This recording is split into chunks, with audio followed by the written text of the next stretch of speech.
जय श्री सीताराम। भारत में जिस प्रकार से जनसंख्या का अनियंत्रण है, अव्यवस्था है, उसके बारे में थोड़ी चर्चा करते हैं। प्रमुख चर्चा भारत में मुसलमानों की बढ़ रही आबादी है, जिससे आज भारत दुनिया में मुसलमानों की आबादी का सबसे बड़ा देश है। मुसलमानों की तेजी से बढ़ती आबादी इसका मुख्य कारण है, पर वह दिन भी दूर नहीं जब पूरे देश में इनकी संख्या हिंदुओं के लगभग बराबर हो जाएगी। फिर वह अपनी एकता के बल पर तथा हिंदुओं की जाति, भाषा, प्रांत और अनेक धार्मिक मतों के नाम पर आपसी फूट के कारण राजनीतिक व्यवस्था में आ जाएंगे और देश पे अपना आधिपत्य स्थापित कर लेंगे। सारी दुनिया गवाह है कि मुसलमान जिस देश में राज पाते हैं, जहां राज और जबरदस्ती स्थापित करते हैं, वहां सबसे पहले धर्म, मानवता,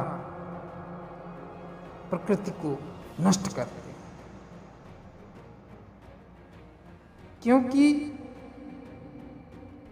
मुसलमानी अधर्म, जिसको वो इस्लाम कहते हैं, उसको फैलाने का काम घोर अमानवीय कृत्यों और कट्टरता से ही शुरू होता है। जिस दिन वह इस देश में अपना आधिपत्य कर पाएंगे, उसके बाद मुसलमानों के हाथों सनातन धर्मावलंबियों, पुरातन भारतवासियों को बहुत ही निर्ममता के साथ कुचल दिया जाएगा। वैसे भी इस देश में सन 712 से लेकर 1192 तक लगभग 480 वर्ष मुसलमानी हमलावरों ने अपने बर्बर आक्रमणों से तबाही मचा दी। शांति प्रिय, धर्म प्रिय, न्याय प्रिय, प्रकृति प्रेमी हिंदुओं को जीना दुश्वार कर दिया। 1192 में मोहम्मद गोरी द्वारा दिल्ली का नरपिशाच बादशाह बनने के बाद से 18वीं शताब्दी तक लगभग 550 साल जितने भी मुसलमान नरपिशाच उस गद्दी पर बैठे, उनके हाथों बेचारे पुरातन भारतवासी मारे गए, काटे गए, लूटे गए, अपमानित किए गए। दुष्टता की सारी सीमाएं पार करके सभी अमानवीय कृत्यों को करते हुए उनको हर प्रकार से प्रताड़ित किया गया। मुसलमानों के विधर्म, जिसको वो इस्लाम कहते हैं, उसका मानना है कि अल्लाह ने मोहम्मद के माध्यम से एक किताब आसमान से भेजी है, जिसका नाम कुरान है। कुरान में अल्लाह ने मुसलमानों के लिए आदेश भेजे कि उन्हें क्या करना चाहिए और क्या नहीं करना चाहिए, तथा जो इस अधर्म के विपरीत हैं, जो धार्मिक व्यक्ति हैं, वे सब काफिर हैं, और उनके लिए चेतावनी भेजी कि वह अपने तमाम देवी देवताओं की पूजा ना करें, मूर्तियों की पूजा ना करें, उन्हें छोड़ करके मुसलमान बन जाएं, अधर्मी बन जाएं, नहीं तो उनको भयानक कष्टों और अपमानों को झेलना पड़ेगा। वह अल्लाह धर्म को मानने वाले, जिन्हें वो काफिर कहते हैं, उनको भयानक कष्ट देगा और उन्हें कभी रास्ता नहीं दिखाएगा।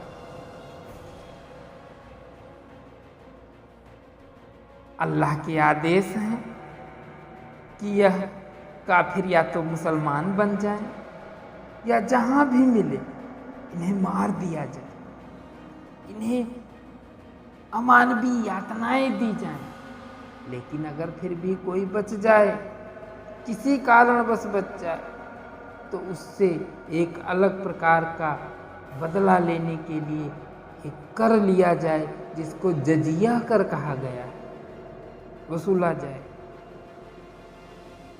उन्हें कुचल के रखा जाए, अपमानित करके रखा जाए, कष्ट देकर रखा जाए, कि समाज में उनकी कोई भी दशा न रह जाए। कुरान में अल्लाह के ये आदेश आयतों के रूप में समय समय पर मोहम्मद के माध्यम से उतरते रहे। मुसलमानों की एक ही धार्मिक कुरान है, जिसमें धर्म परक उपदेश नहीं है, अमानवीय कृत्यों के आदेश हैं, जिनकी मुसलमानों द्वारा अवहेलना नहीं की जा सकती। इस्लाम का अर्थ है यही, अल्लाह के आदेशों को मानना, उसके आगे आत्मसमर्पण करना, अल्लाह के द्वारा बताए गए सभी अधार्मिक कार्यों को करते हुए, नर पिशाच बन करके अमानवीय कृत्य करते हुए सभी लोगों को कष्ट दो। इससे पहले कि हम यह बताएं कि कुरान में अल्लाह के ये आदेश क्या हैं, सबसे पहले जान लीजिए कि काफिर का मतलब क्या है।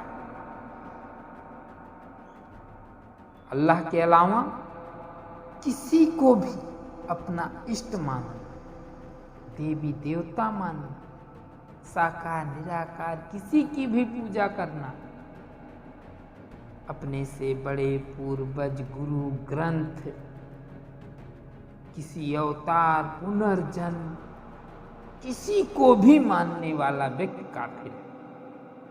जैसे सनातन धर्मी, जैन धर्म, बौद्ध धर्म, सिख धर्म, ईसाई, पारसी, यहूदी, सभी उनकी नजर में काफिर है,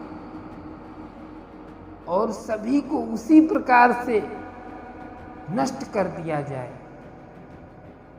जिस प्रकार से कोई व्यक्ति जो एकदम से अमानवीय हो गया हो, जिसको हर प्रकार के दर्द पीड़ा से मुक्ति मिल गई हो,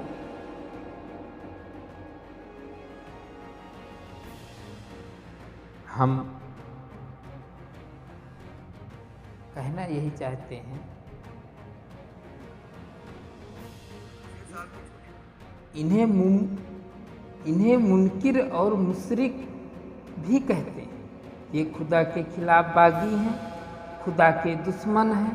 एक ही अल्लाह की भेजी हुई किताबें तौरात, इंजील और कुरान को मानने वाले यहूदी, ईसाई और मुसलमान आपस में किताबिया भाई कहलाते हैं, लेकिन कुरान में अल्लाह की आयतों पर विश्वास से इनकार करने वाले ईसाई, यहूदी लोग भी काफिर की तरह मुनकिर, इनकारी कहलाते हैं। मुसलमानों के साथ कपट करने वाले को मुनाफिक कहा जाता है, जिसको हमारे यहाँ कपटी कहा जाता है। इनके अधर्म को ना मानने वाले सभी को ये लोग नष्ट कर देंगे, ऐसा इनकी किताबों में आदेश है। बहुत सारी बातें हैं, उनके बारे में हम चर्चा करेंगे, लेकिन ये प्रारंभ है। हमको सतर्क रहने का, सजग रहने का, हमको अपने देश समाज की रक्षा करनी है। इसके लिए हम हर प्रकार से न्यायोचित कार्य करते हुए देश समाज की रक्षा करेंगे। जय श्री सीताराम। और आगे का वर्णन हम अगले एपिसोड में देंगे। और आप सब लोगों से विनम्र निवेदन है कि आप लोग हमारे इस चैनल को सब्सक्राइब करें, बेल आइकन जरूर दबाएं और अधिक से अधिक लोगों को शेयर करें, उनको भी सब्सक्राइब करने के लिए कहें। अगर हमारी भाषा व्यवस्था में और सुधार लाना चाहते हैं तो कमेंट करके हमको सुझाव जरूर दें। हम आपके प्रत्येक सुझाव का जवाब देंगे। जय श्री सीताराम।